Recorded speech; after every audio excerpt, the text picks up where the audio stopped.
자본주의의 첫 번째 위기, 독점 시장. 20세기 초까지 미국 정부는 독점을 시장 경제의 순리로만 생각하고 있었다. 시장을 보이지 않는 손에 맡겨둔다는 원칙은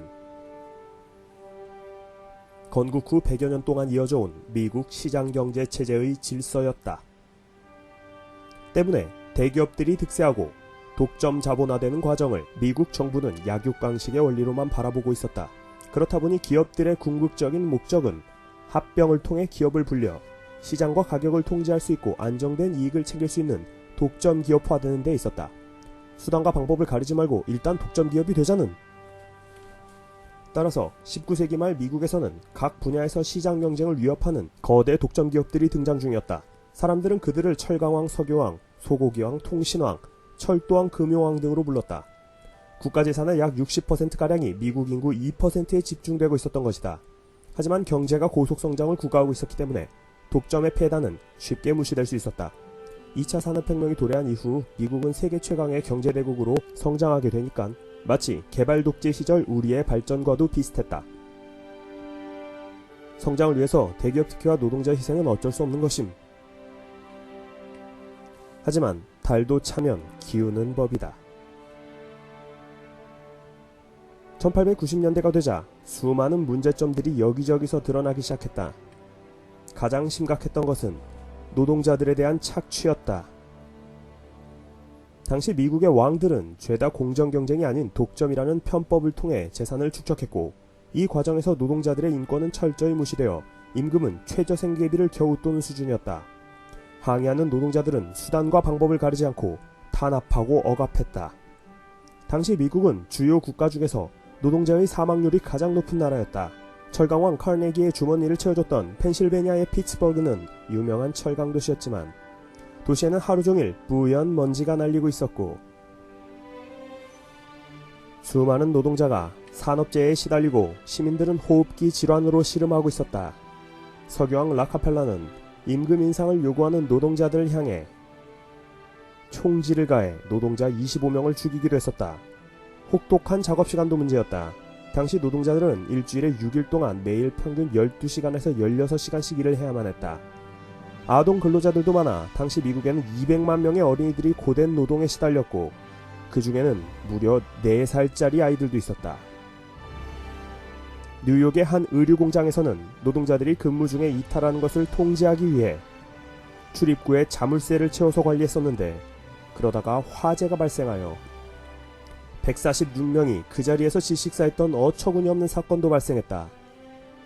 정부가 시장에 개입해서는 안 된다는 자유방임 정책이 빚어낸 참담한 결과였다. 독과점을 철폐하라. 자유시장 경제는 야생마처럼 한 세기를 질주했지만 후유증이 나타나기 시작했다. 독점 기업의 출현으로 노동자들은 늘 빈곤했고 도시는 빈민들로 넘쳐났으며 사회는 지나치게 불평등했다. 중소기업은 성장을 방해받고 수많은 중소기업들이 대기업의 그늘 속에서 파산했다. 19세기 말 미국은 세계 최대의 경제국으로 발돋움했지만 더 이상 평등과 기회의 땅이 아니었다. 아메리칸 드림은 개뿔. 공장에서는 노동자들의 시위가 드세지고 언론들은 점차 추악한 사회 현상을 알리며 합리적인 시장 질서를 세우기 위해 노력하고 있었다. 이른바 진보운동이다. 미국의 진보운동은 1900년부터 시작해 1920년경까지 계속된다. 부패한 독점 기업들을 퇴진시키고 기업은 근로자들의 복지후생을 강화하라 때문에 이 시기 정치인들은 어떻게 하면 성장의 이익을 대다수 국민들에게도 골고루 돌려줄 것인지에 대해 진지하게 고민하지 않으면 안 되었다.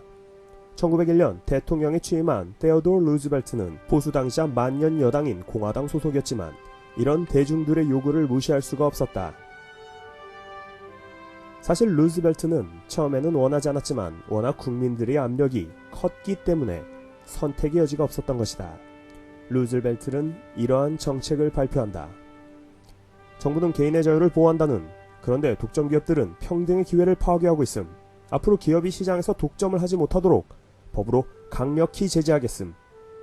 그러자 왕들은 기절초풍했다. 뜨아. 석유왕 럭커펠러의 회사도 표적에서 살아날 길이 없었다. 언론에서는 석유대왕이 어떻게 잔인한 방법으로 부를 쌓았는지를 널리 알리며 정부 정책에 장단을 맞추고 있었다. 락커펠러는 사악한 악마였어. 때문에 락커펠러는 대가를 치러야만 했다. 알겠다는 계열사 상당수를 해체하고 수익금의 상당수를 사회에 환원하겠다는. 그렇게 락커펠러의 스탠다드 오일 제국이 무너지자 연이어 다른 독점 기업들도 무너지기 시작했다. 이후 스탠다드 오일은 34개로 분리되고 락커펠러는 뉴욕 지부를 중심으로 모빌 석유회사를 운영한다. 루즈벨트의 재임 기간 동안 연방정부는 40여 개의 회사를 상대로 소송을 벌였고 쇠고기 독점 시장, 석유, 담배 등을 사법부의 결정 아래 강제로 해체했다. 이어서 노사 갈등 문제에도 칼을 뽑았다.